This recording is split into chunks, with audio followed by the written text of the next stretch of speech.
En 2024, là, la CNSST a recensé 107 124 lésions professionnelles et 246 décès. Est-ce que le travail de prévention fonctionne, M. Boulet? Ben oui, on fait quand même des bons pas en avant, mais je veux, Anthony, avant de débuter, souligner que c'est important d'honorer la mémoire des personnes qui sont décédées suite à un accident de travail ou une maladie professionnelle. En 2024, il y a quand même eu une diminution de 6,3 des lésions professionnelles. Et ça inclut tant les accidents que les maladies.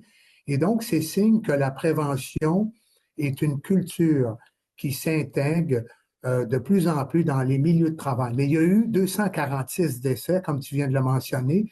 Ça, c'est plus important que l'année précédente. Fait que ça veut dire qu'il faut continuer nos efforts.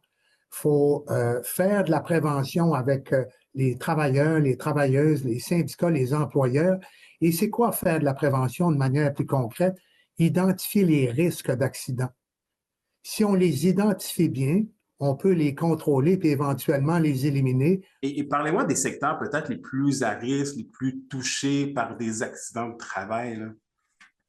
Et mon Dieu, c'est une question intéressante.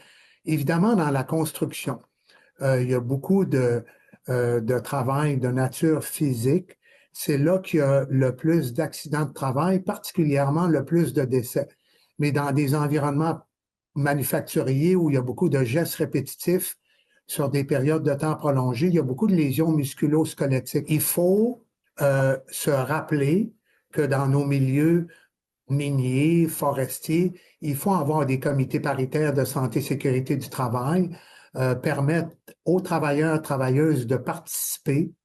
Puis après ça, comme je le disais un peu plus tôt, identifier les risques qui sont inhérents et spécifiques à chaque milieu de travail, puis collaborer tout le monde ensemble.